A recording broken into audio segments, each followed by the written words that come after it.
पहला chapter start किए थे आपको प्रकाश का परावर्तन। लगभग लगभग 10 से 15 मिनट तक आपको समझाए हुए थे, और समझाने के बावजूद कल बोले थे कि कल बिना समझाए क्या करेंगे, आपको लिखना है। तो हेडिंग भी डालिए, और जो ऑब्जेक्टिव टाइप का क्वेश्चन है उसको हम लिखते हैं, आप उसको सिर्फ क्या करना है, नोट करते चलना है। ठीक है, हल्ला नहीं करना है एकदम, आप अपने से उतारते रहिए। यही दिक्कत है, यही दिक्कत है, यही दिक्कत है।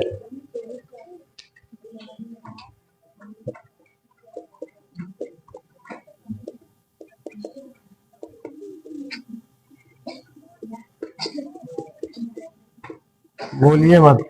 देखिए, प्रकाश ऊर्जा का स्रोत है। एक और डिफिनेशन बताए थे कि प्रकाश वह भौतिक क्रिया है जिसके सहारे हम किसी वस्तु को स्पष्ट रूप से देख पाते हैं। एकदम शॉर्ट डिफिनेशन।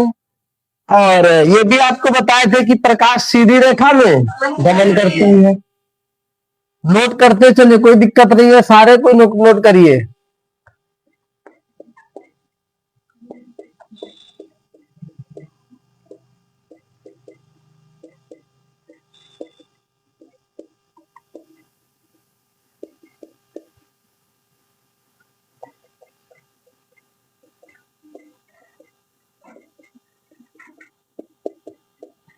प्रकाश की चाल 3 इंटू 10⁸ मीटर पर सेकेंड, या इसको अगर किलोमीटर में बदलते हैं तो 3 लाख किलोमीटर पर सेकेंड। देख लीजिएगा, जीरो तो छूटा तो नहीं है।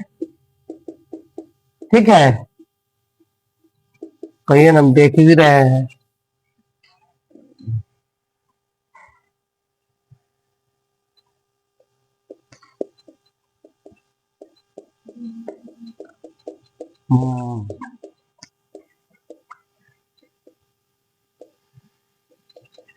प्रकाश स्रोत दो प्रकार के होता है, प्राकृतिक प्रकाश स्रोत, और एक क्या होता है, कृत्रिम प्रकाश स्रोत।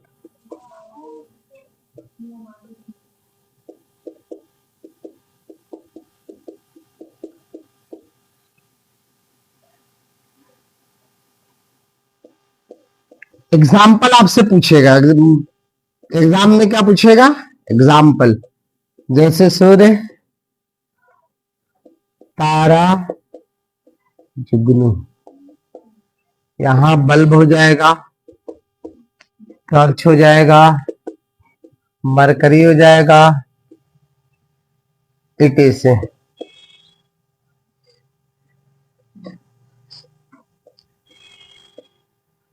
प्रदीप्त वस्तु,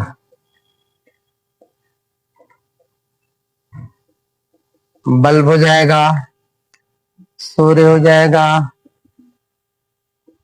तारा हो जाएगा, मरकरी हो जाएगा, लालटेन हो जाएगा, इटे से।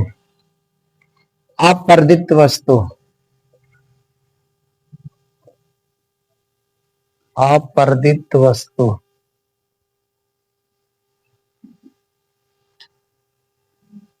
बोर्ड हो जाएगा, दीवार हो जाएगा, दर्पण हो दर्पण भी लिख सकते हैं, उससे भी प्रकाश नहीं निकलता है।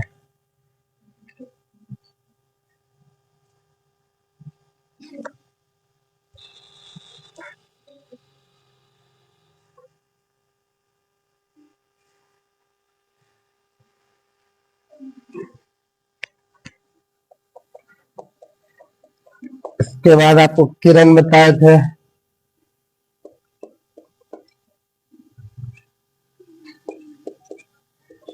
प्रकाश के सीधे पथ पर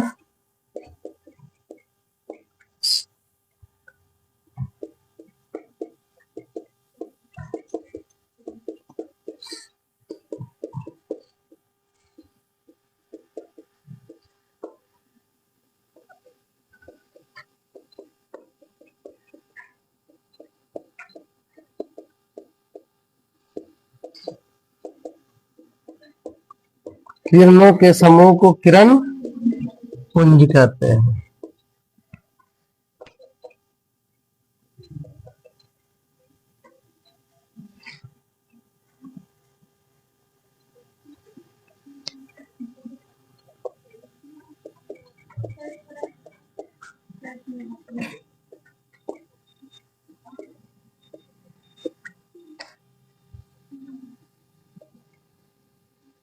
किरण पुंज, किरणों के समूह को किरण पुंज कहते हैं। और किरण पुंज कितने प्रकार के होता है? 3 प्रकार के होता है। कौन कौन बताए थे?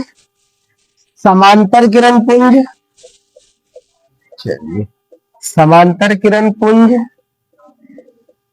और अभिसारी किरण पुंज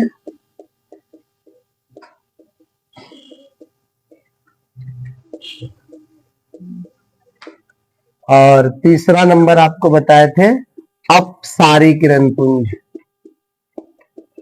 दिखा रहा है ना आप लोग से कैसे ही मिटक जा रहा है।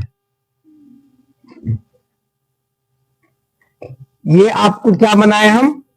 समांतर किरण पुंज। और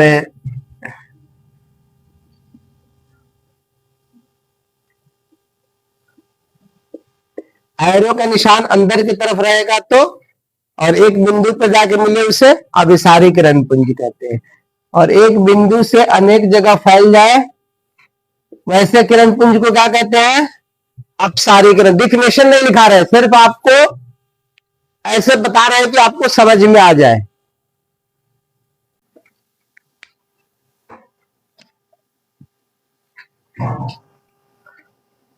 इसके बाद आपको पढ़ना क्या है? पारदर्शी। पारदर्शी, पारदर्शी का डिफिनेशन आपको बताए थे कि वैसा पदार्थ जिससे प्रकाश आसानी से पार कर जाए उसे पारदर्शी पदार्थ कहते हैं। पारदर्शी पदार्थ में एग्जाम्पल के तौर पर लिखेंगे उजला प्लास्टिक भी लिख सकते हैं,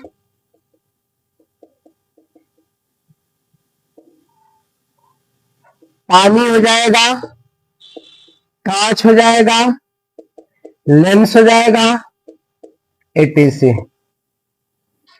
अपारदर्शी में जो प्रकाश आर पार नहीं होता उसे अपारदर्शी पदार्थ कहते हैं। अपारदर्शी पदार्थ में आपका बोर्ड हो जाएगा, दर्पण हो जाएगा, दीवार भी हो जाएगा, एटीसी। फिर उसके बाद आपको अर्ध पारदर्शी बताए थे, या इसको क्या कहते हैं? पारभासी। पहले कागज हो जाएगा, घिसा हुआ कांच,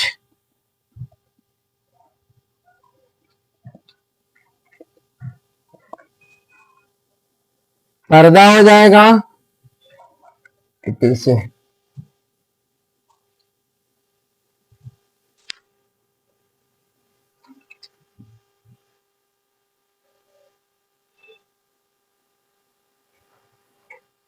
अलग कॉपी रखिए लोग, कॉपी अलग रखिए। देख रहे हैं बहुत ऐसे बच्चे हैं जो कॉपी पहले ही वाला यूज कर रहे हैं।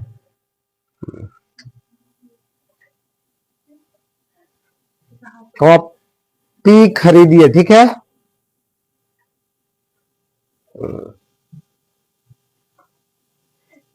अभी 10 फरवरी तक आपको ये क्लास चलेगा, ऐसा नहीं कि एक दिन क्लास कर लिए हो गया।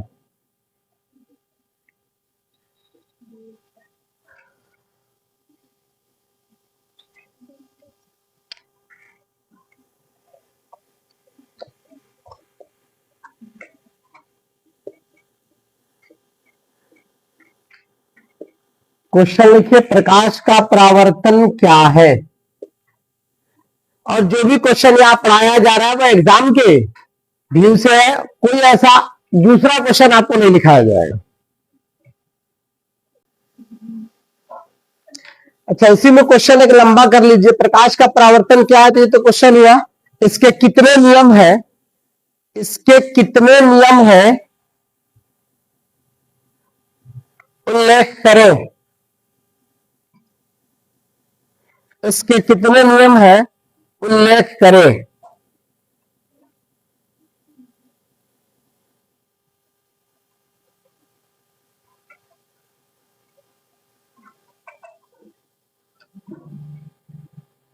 उल्लेख करें।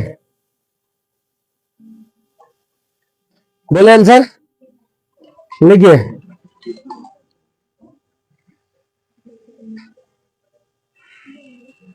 देखिए, जब कोई प्रकाश किरण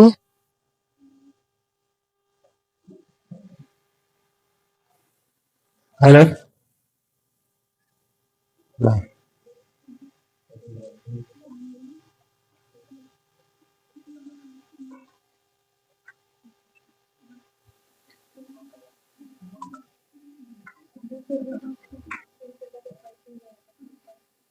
हाँ लिखिए, जब कोई प्रकाश किरण किसी वस्तु की सतह पर पड़ती है, किसी वस्तु की सतह पर पड़ती है, तब वह एक निश्चित दिशा में तब वह एक निश्चित दिशा में तब वह एक निश्चित दिशा में लौट जाती है। तब वह एक निश्चित दिशा में लौट जाती है। प्रकाश के इस लौटने की घटना को प्रकाश के इस लौटने की घटना को प्रकाश के इस लौटने की घटना को प्रकाश का परावर्तन कहते हैं। प्रकाश का परावर्तन कहते हैं। एक समतल दर्पण बना लेंगे, पीछे क्या कर रहे हैं बताइएगा, कलाई कर, इसको हम लोग प्लेन मिरर कहते हैं। क्या कहते हैं बुआ, प्लेन मिरर या समतल दर्पण कहते हैं। अब यहां से प्रकाश यहां गया और ये जाने के बाद क्या हुआ, वापस इसी दिशा में लौट गया, इसी को प्रकाश का परावर्तन कहते हैं। प्रकाश के परावर्तन के कितने नियम बताए थे आपको, 2 नियम बताए थे, इसको नोट करिए और उसके नीचे लिखिए प्रकाश के परावर्तन के 2 नियम है।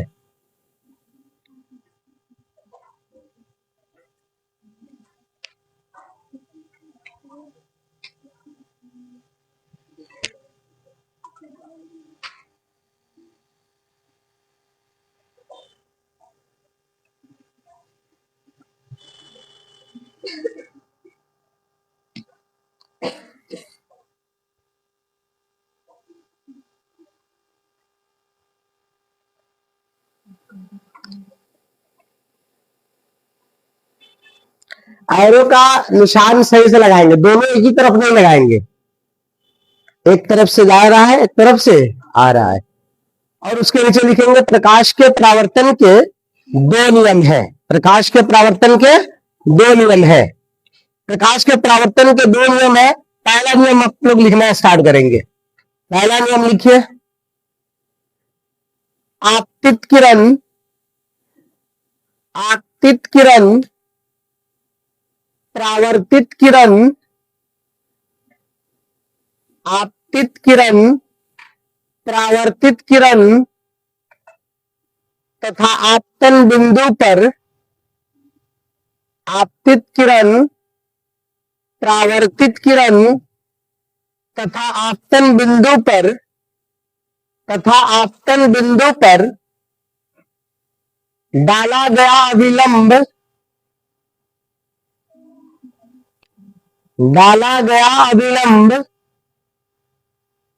तीनों एक ही तल में होता है। आपतित किरण, परावर्तित किरण तथा आपतन बिंदु पर डाला गया अविलंब तीनों एक ही तल में होता है। आपतन कोण, दूसरा नियम लिखिएगा, दूसरा नियम, आपतन कोण परावर्तन कोण के बराबर होता है। आपतन कोण परावर्तन कोण के बराबर होता है। आपतन कोण परावर्तन कोण के बराबर होता है। फिगर फिर से एक बार और ड्रॉ कर लीजिए। फिगर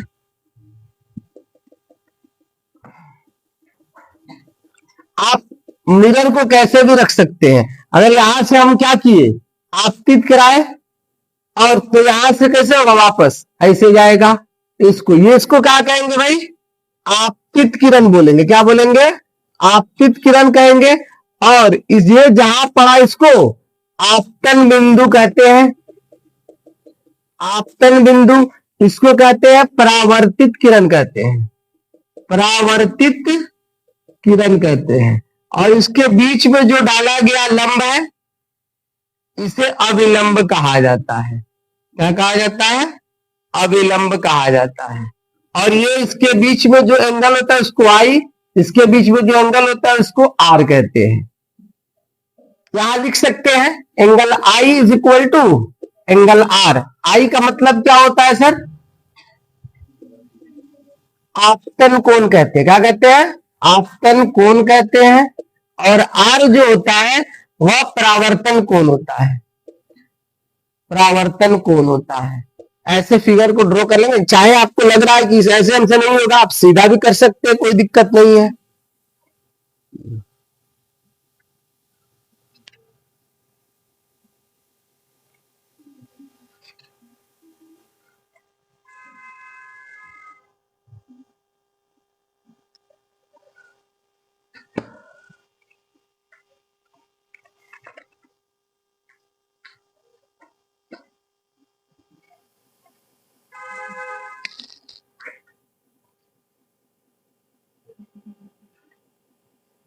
हो गया।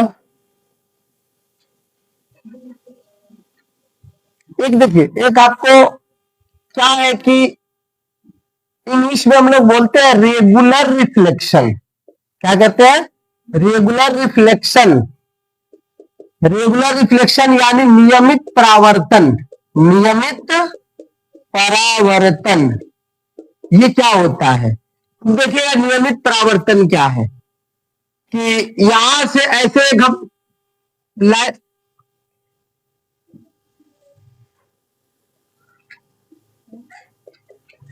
मेरे साथ बोलने चलने के लिए तब ये कर रहे हैं। अब यहां समझिए, बाद में फिर उतारिएगा, ठीक है।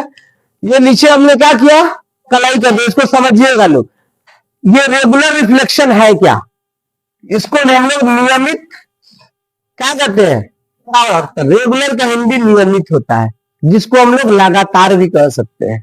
मान लीजिए एक सरफेस एरिया पे ऐसे गया प्रकाश, तो कैसे भागेगा भाई, ऐसे जाएगा ना, तो इस तरह से ऐसे वापस चला। फिर इसको हम ऐसे ले रहे हैं, फिर कैसे भागेगा, ऐसे जाएगा। फिर ऐसे करेंगे, फिर ऐसे जाएगा। तो कहने का मतलब यह नियमित परावर्तन हो, ये लगातार परावर्तन हो रहा है। जैसे यहां समानांतर से लेके चल रहे हैं, तो वहां भी परावर्तन भी क्या हो जा रहा है, एक दूसरे के समानांतर हो जा रहा है। तो इसको क्या कहते हैं हम लोग, रेगुलर रिफ्लेक्शन बोलते हैं। और दूसरा होता है इरेगुलर रिफ्लेक्शन।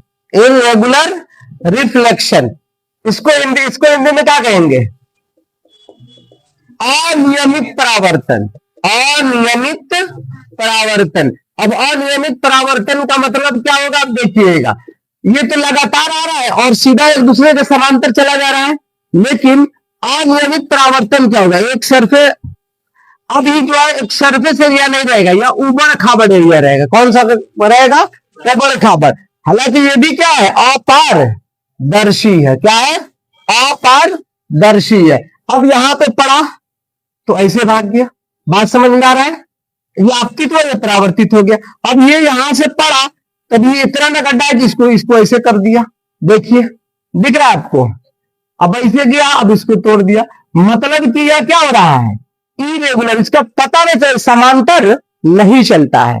कहने का मतलब रेगुलर रिफ्लेक्शन में अगर परावर्तन हो रहा है तो कैसे जा रहा होगा, परावर्तित किरण समांतर जा रहा है। और इसमें परावर्तित किरण समांतर नहीं जा रहा है, बस क्या कर रहा है, कट कर दे रहा है।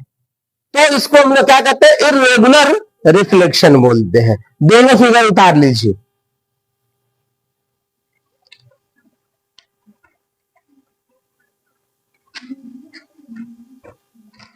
निर्मित नहीं, नियमित है, नियमित।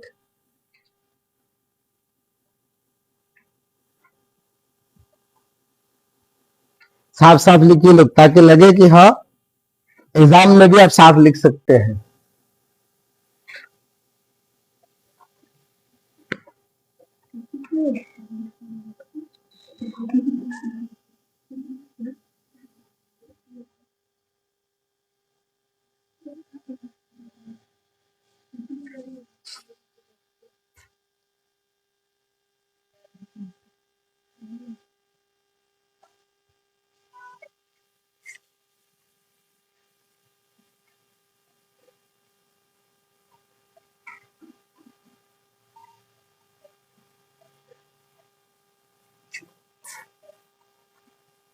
कल जो बच्चे आए थे उसमें से भी आज एब्सेंट है।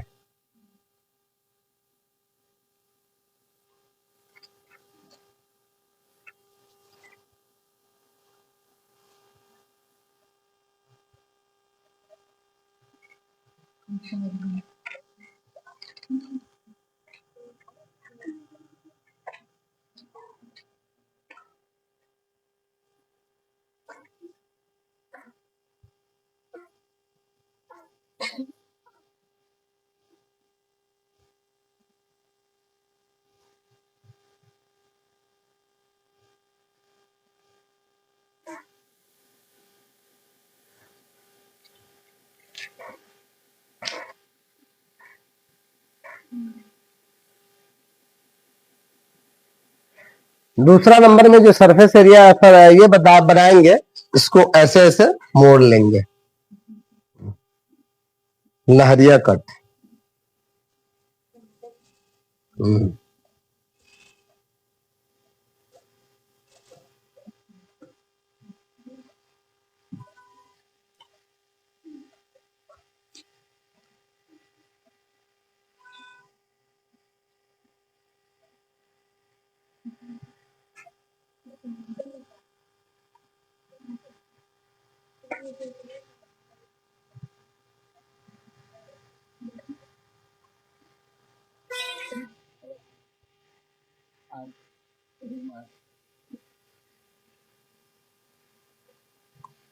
हो गया।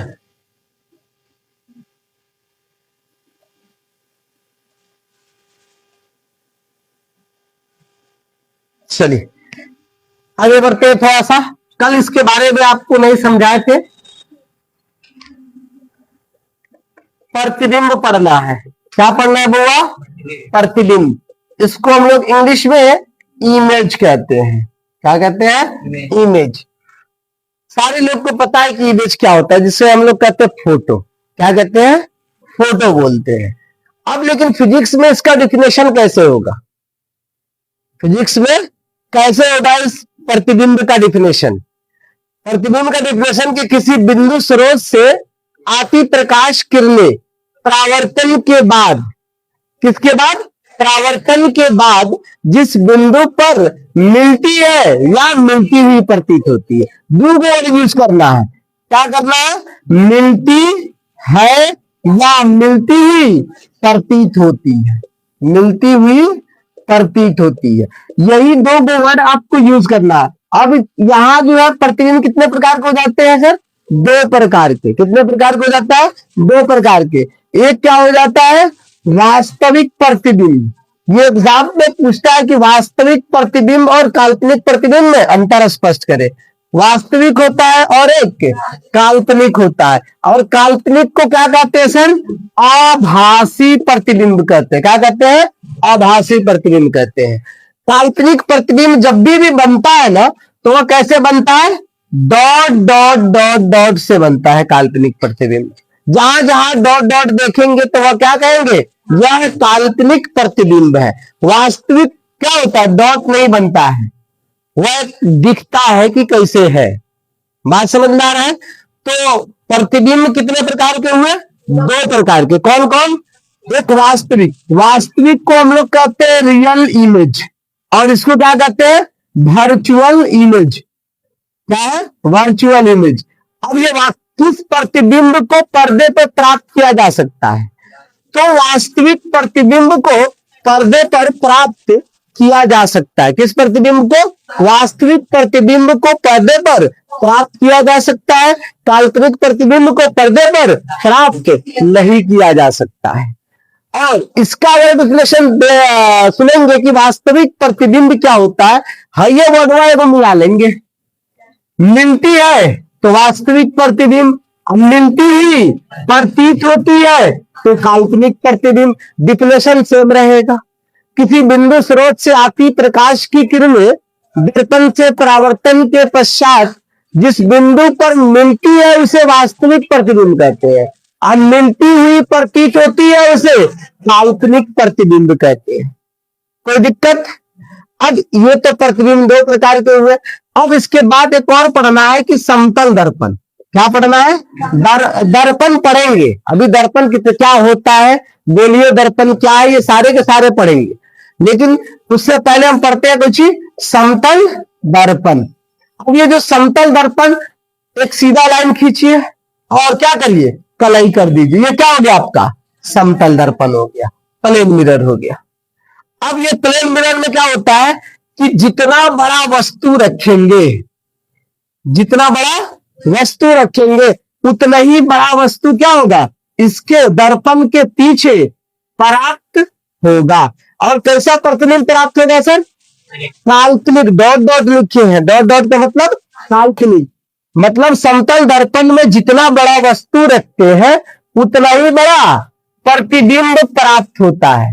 यानी वस्तु के आकार के बराबर प्रतिबिंब के आकार होता है। समझ गया? समतल दर्पण में, समतल दर्पण में क्या होता है? वस्तु के आकार के बराबर प्रतिबिंब के आकार होता है। कोई दिक्कत? अगर जितना दूरी पे वस्तु रखेंगे उतना ही दूरी पे इसका प्रतिबिंब बनेगा। जैसे मान लीजिए 50 सेंटीमीटर है तो ये भी कितना पे बना है? 50 सेंटीमीटर पे। तो कह सकते हैं वस्तु दूरी बराबर, वस्तु दूरी बराबर प्रतिबिंब दूरी। कह सकते हैं कि नहीं कह सकते हैं? ये हुआ आपका कौन सी? समतल दर्पण की विशेषता। फिर उसके बाद एक और बात करते हैं। आपको कल बताया कि लेटरल इन्वर्जन क्या होता है। बाया दाया दिखता है, दाया बाया दिखता है। अगर वही पार्श्व परिवर्तन। अब इसको मान लीजिए कि हम आर है, आर को दर्पण में देखेंगे तो कैसा दिखेगा? ये बाया उल्टा का मतलब ऐसे होना चाहिए, उल्टा ऐसे होता है सर, तो उल्टा नहीं दिखेगा। कैसे दिखेगा सर? बाया दाया दिखेगा और दाया बाया दिखेगा, उल्टा नहीं दिखेगा। कहने का मतलब ऐसे दिख जाएगा। बात समझ में आ रहा है? इसी को पार्श्व परिवर्तन कहते हैं। क्या कहते हैं? पार्श्व, परावर्तन नहीं, पार्श्व परिवर्तन। परिवर्तन परावर्तन में फर्क है। परिवर्तन को हम लोग चेंज कहते हैं और परावर्तन को रिफ्लेक्शन कहते हैं। बात समझ में आ रहा है ना? तो ये परिवर्तन है, पार्श्व परिवर्तन। तो कहने का मतलब ये जो है पार्श्विक रूप से उल्टा दिखता है, पार्श्विक रूप से उल्टा दिखता है। दाया दाया दिखता है, बाया बाया दिखता है। सपोज दैट अब कल बताए थे हम ही लोग, जैसे आपका दाहिना हाथ और मेरा दाहिना हाथ, दोनों अगर देखा जाए तो पार्श्विक रूप से उल्टा है। आपका दाहिना हाथ इधर है, मेरा दाहिना हाथ इधर है, तो पार्श्विक रूप से यह उल्टा हुआ। तो वही कहते हैं कि समतल दर्पण में पार्श्विक रूप से वस्तु उल्टा दिखाई देता है। कोई दिक्कत? और वस्तु कैसा दिखाई देगा भाई? काल्पनिक बनेगा। कैसा बनेगा? काल्पनिक बनेगा। ये दो चार विशेषता ऐसा है कि आप लिख देंगे तो आपको 2 नंबर मिल जाएगा। बात समझ में आ रहा है? ये समतल दर्पण की विशेषता है। किसको किसको है कि सर हमें याद नहीं हुआ ये क्या बोलते हैं इसकी विशेषता? फिर से रिपीट कर दे एक बार, फिर से सुनिए। यानी समतल दर्पण की विशेषता में जाइएगा तो अगर समतल दर्पण में किसी वस्तु को रख कर देखते हैं तो जितना बड़ा वस्तु होता है उतना ही बड़ा उसका प्रतिबिंब बनता है। तो इसको लिखने का तरीका क्या है सर? कि प्रतिबिंब वस्तु के आकार प्रतिबिंब के आकार के बराबर होता है। जितना दूरी पे वस्तु रहता है उतना ही दूरी पे उसका प्रतिबिंब बनता है। फिर उसके बाद वस्तु का प्रतिबिंब पार्श्विक रूप से उल्टा होता है और वस्तु जो है वो देखते हैं तो कैसा होता है, काल्पनिक होता है। 3 से 4 हो गया। अब देखिए पार्श्विक रूप से, अब एक बात बताइएगा, अगर एम को देखा जाए तो एम कैसे दिखेगा? एम डब्ल्यू दिख जाएगा? एम डब्ल्यू दिखेगा? हो नहीं दिखेगा। एम जैसा है वैसा ही दिखेगा, एम जैसा है वैसा ही दिखेगा, क्योंकि अभी हम इस फिगर को देख रहे हैं, इस फिगर को देखें तो जैसा है वैसे ना दिख रहा है। इसका पार्श्विक रूप तो उलट भी जाएगा तो क्या फर्क पड़ता है? अगर मान लीजिए कि हम हाई इसको इजहार लिखे इसको तो क्या फर्क पड़ता है? कुछ फर्क पड़ता है? नहीं पड़ता है। अगर डब्ल्यू को देखे तो, अच्छा बी को देखा जाए समतल दर्पण में तो ये उल्टा हो जाएगा, आपको ऐसे दिखाई देना शुरू हो जाएगा। समझ में आ रहा है? कुछ ऐसे फिगर है जो ज्यों का त्यों रह जाते हैं, ज्यों का त्यों रह जाते हैं, लेकिन कुछ ऐसे वस्तु है जो उसका पार्श्विक परिवर्तन हो जाता है समतल दर्पण में। बोलिए कोई दिक्कत? चलिए आगे बढ़ते हैं थोड़ा सा दर्पण पे। कहा जाते हैं? दर्पण। दर्पण हम लोग पढ़ते हैं, इसको सबसे पहले याद रखेंगे गोलीय दर्पण। क्या है? गोलीय दर्पण। इसको स्फेरिकल मिरर कहते हैं। क्या कहते हैं बबुआ? Spherical mirror. क्या है? Spherical mirror. यही स्फेरिकल मिरर है। क्या है? Spherical mirror. स्फेयर का मतलब होता है गोला, स्फेयर का मतलब गोला।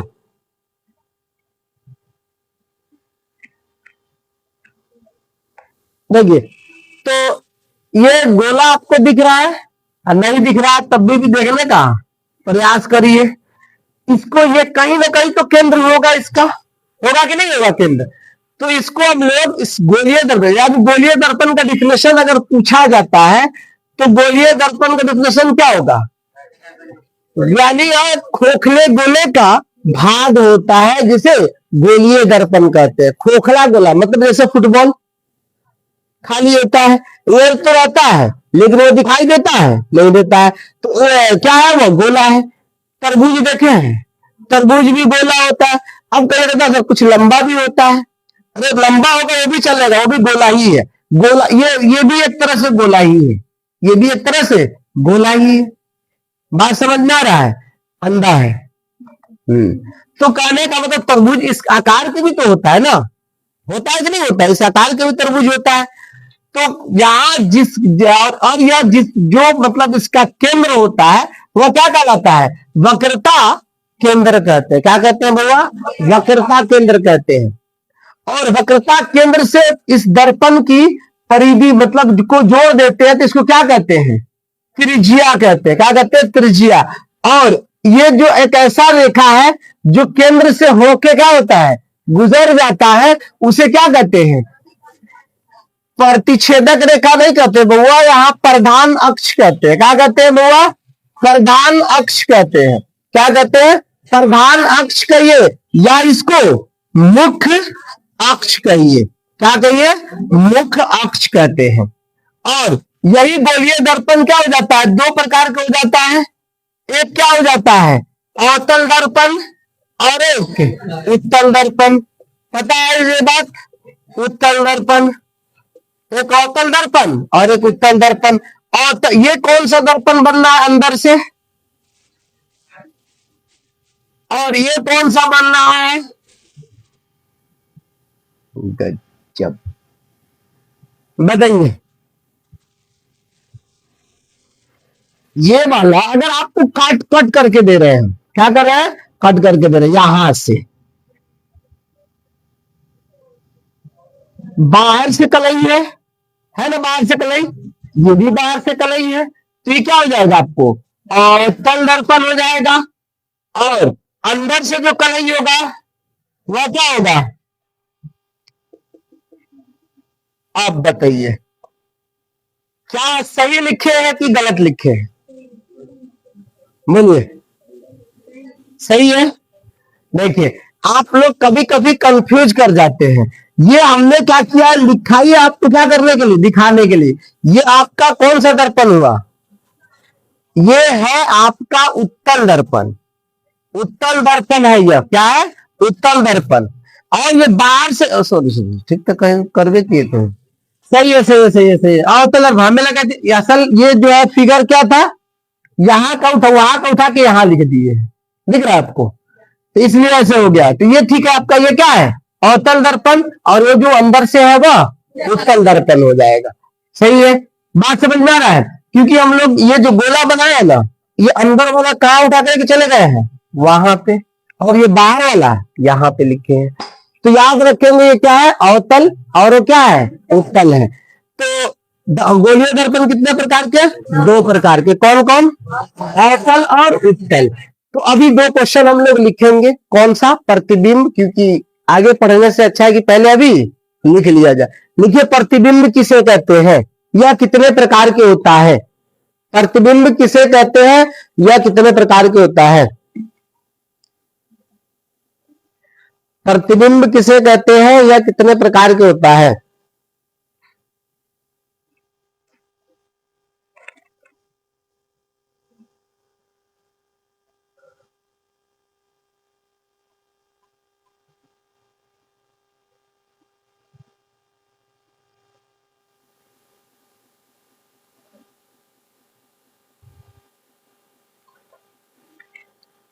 डेफिनेशन बोले, देखिए, किसी बिंदु स्रोत से आती प्रकाश की किरणें, किसी बिंदु स्रोत से आती प्रकाश की किरणें,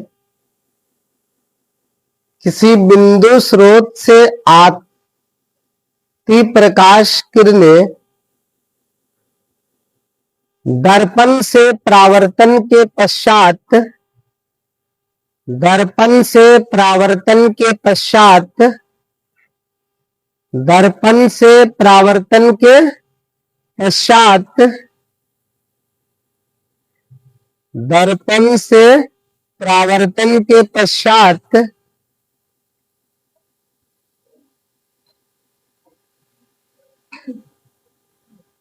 दर्पण से परावर्तन के पश्चात किसी बिंदु पर, जिस बिंदु पर लिख लीजिए, जिस बिंदु पर, जिस बिंदु पर मिलती है या मिलती हुई प्रतीत होती है, मिलती है या मिलती हुई प्रतीत होती है, मिलती है या मिलती हुई प्रतीत होती है,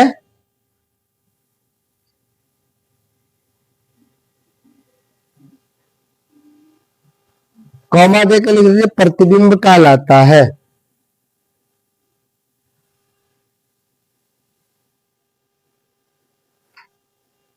प्रतिबिंब कहलाता है। फिर अगर आप चेंज करके लिखिएगा, प्रतिबिंब दो प्रकार के होते हैं।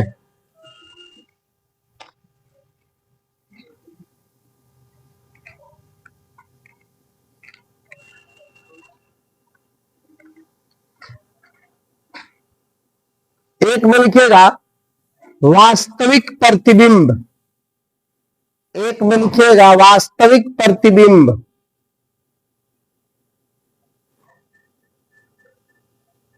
एक में वास्तविक प्रतिबिंब, दो में काल्पनिक या आभासी प्रतिबिंब।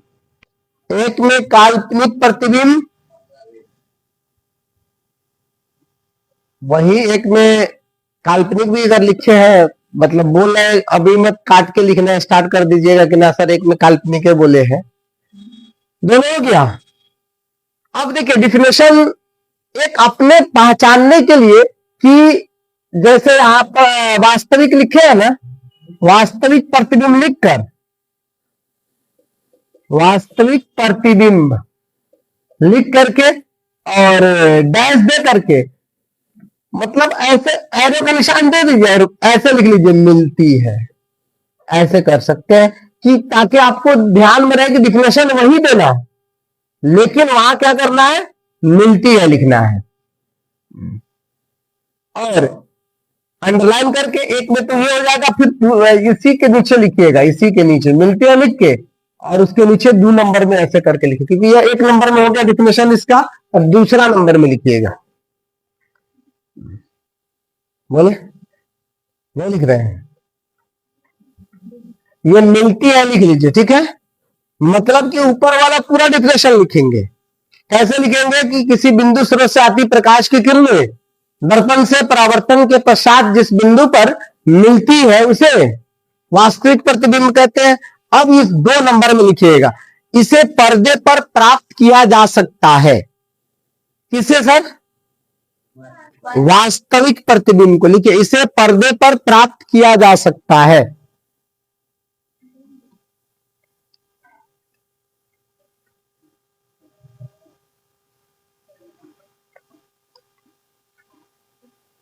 इसे पर्दे पर प्राप्त किया जा सकता है। तीसरा नंबर लिखिएगा उसी में नीचे, तीसरा नंबर,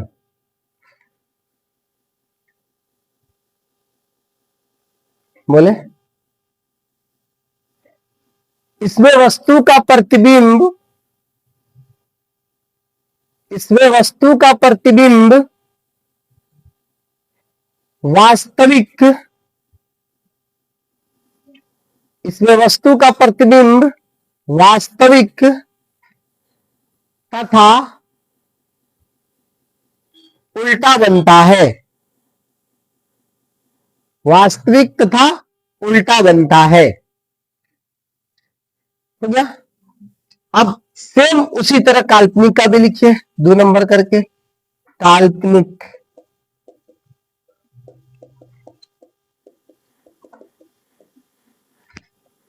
प्रतिबिंब, फिर इसका भी डिफिनेशन सेम रहेगा और लिखेंगे कौन सी?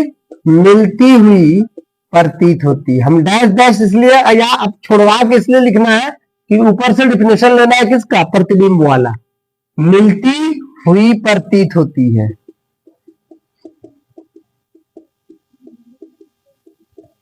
दूसरा नंबर में लिखिएगा, इसे पर्दे पर प्राप्त नहीं किया जा सकता है।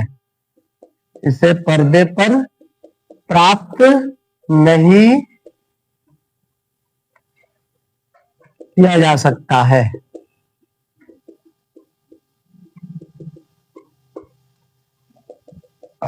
तीसरा नंबर लिखिएगा, इसमें वस्तु का प्रतिबिंब काल्पनिक और सीधा प्राप्त होता है। ये एक तरह से आपका अंतर भी हो गया। बात समझ में आ रहा है? एक तरह से ये आपका अंतर हो गया।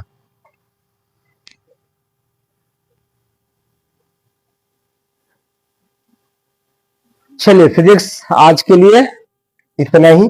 दूसरा दिन है ना? दूसरा दिन आज। पहले दिन में आपको थोड़ा सा टाइम लगता है पहला चैप्टर पढ़ने में।